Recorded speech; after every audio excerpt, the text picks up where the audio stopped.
Hello, I'm Dr. Jeff Bigelow. I chair the Electrical and Computer Engineering Department at Oklahoma Christian University, and this is a video in a series of how to select an engineering school.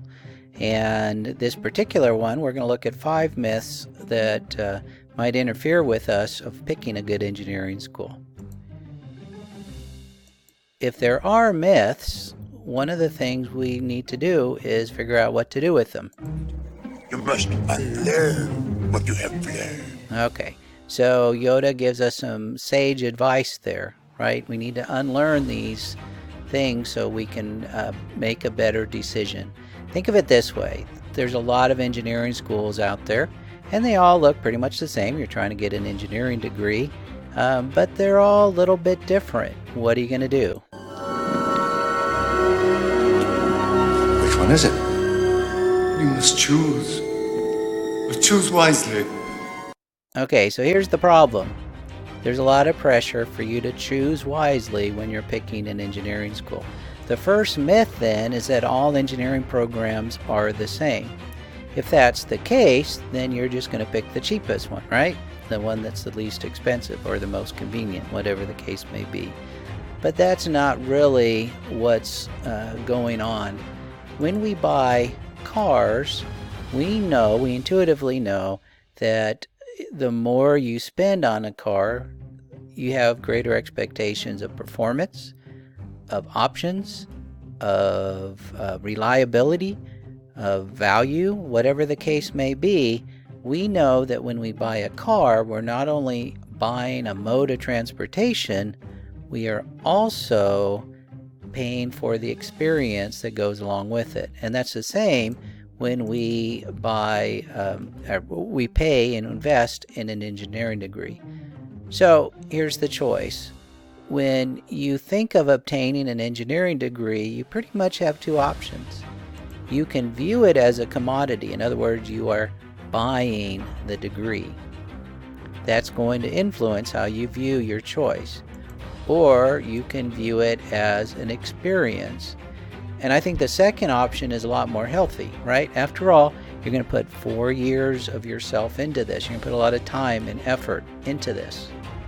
You're going to go to classes. You're going to learn. You're going to have lab experiences. You're going to interact with the faculty. You're going to make friends with the students. It's going to change you. It's going to change who you are. You're going to grow both not only professionally, but also emotionally and spiritually. And so if you view obtaining your degree as an experience, it's going to change how you select an engineering program. Each engineering program has a different emphasis on education. The things they try to teach you, it's going to have a different emphasis on character. Sometimes not at all. Sometimes it's going to have a great emphasis on character. Their graduation rates, their employment rates, even the friendships, the community you're going to be part of changes from school to school. That's the first myth. Here's myth number 2. Everyone who starts in engineering gets an engineering degree. In other words, if I'm going to declare engineering, I'm going to get my engineering degree. That kind of relates to myth number 1, but it's a little different take on it.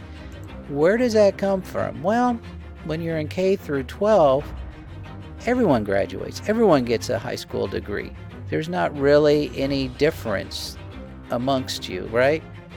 And that is how you naturally think of college as well. But the bottom line is when you get to college, it's different. All right, so what do you think the graduation rates are for engineering? Nationwide, for those who start in engineering, how many get an engineering degree in 4 years? You would think it would be pretty high. After all, smart people go into engineering. Well, it turns out it's less than a third. A little under 30% of those who start in engineering get an engineering degree in 4 years. Now that's crazy when you think about it, because that means some schools are below that, other schools are above that to get an average of 30%. It behooves you to spend the time to make sure you're going to a school with much higher graduation rates than that. Okay, it's interesting that number, a third, has not changed in years. I've heard from parents, my experience, I've heard from other students. They will be told the same thing. Their chair or their dean gets them together in the beginning of the school year and says, look to your left and look to your right, because only one of you is going to graduate with a degree in engineering.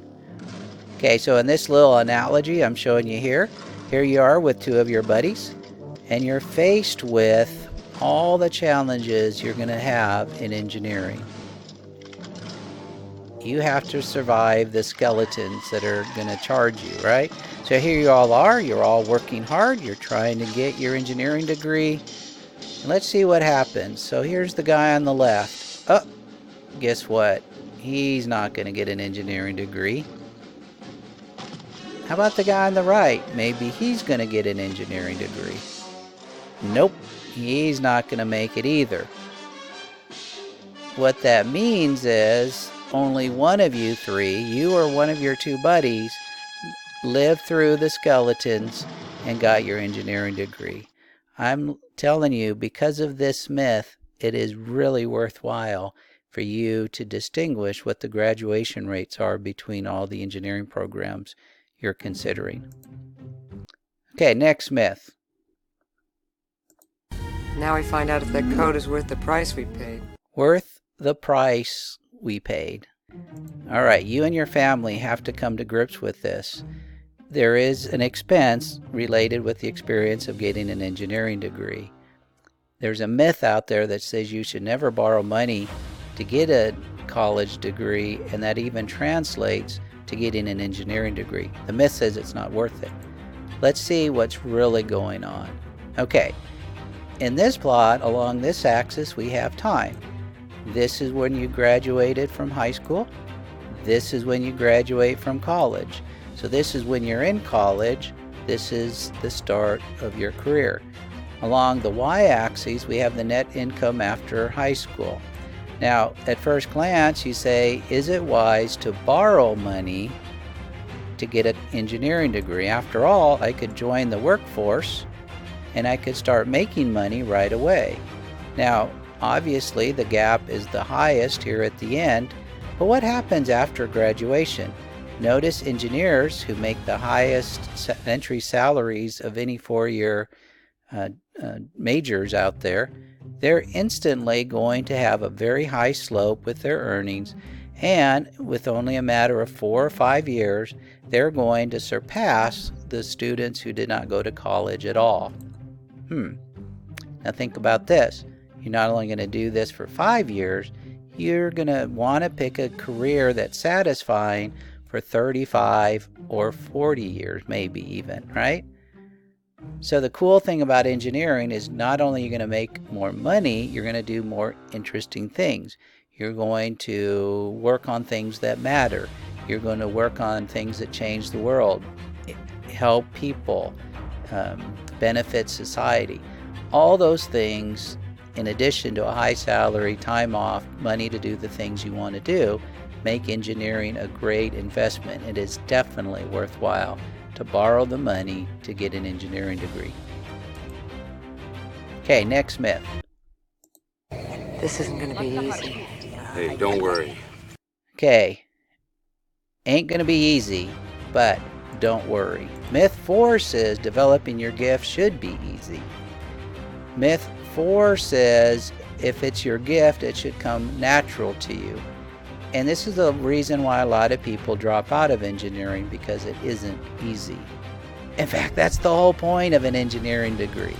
The cool thing about an engineering degree is that getting the degree develops toughness, perseverance, resourcefulness, and self-confidence. That is the gift you are developing if you're an engineering student, and that makes it so powerful. You're developing yourself both personally and professionally and even spiritually while you are in engineering school. Myth number 5, engineering degrees from bigger schools are more prestigious than from smaller schools.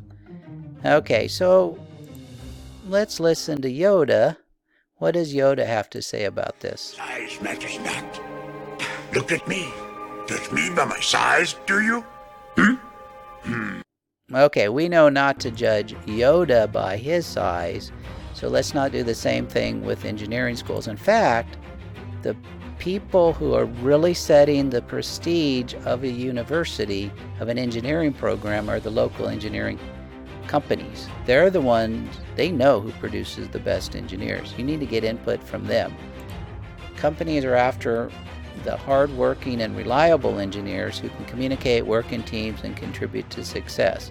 The interesting thing about this, it's the small schools who actually spend time and focus on preparing engineers for industry, not just research, but industry, with more individual time, effort, and mentoring.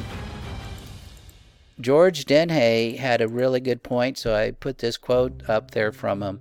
He says that athletics on TV is how most of us learn about colleges. And that's kind of interesting because good in football does not translate to good in engineering, but our minds have trouble differentiating the two. So he encourages us to judge the college on its own merits. It's up to you to find out what the graduation rates are. It's up to you to find out what the job placement is.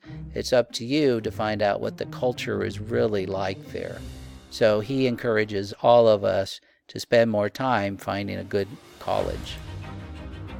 In the end, you're going to have to make a decision.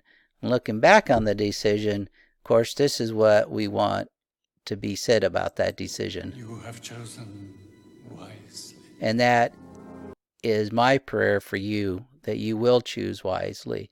You will find an engineering program that's a good fit for you. I do encourage you to consider Oklahoma Christian University. We have electrical, computer, and mechanical engineering. My department is the ECE department. You can set up a campus visit by going to the website. Instructions are given here, or just email me directly and we'll start a dialogue. My prayer for you is to find the engineering program that's a good fit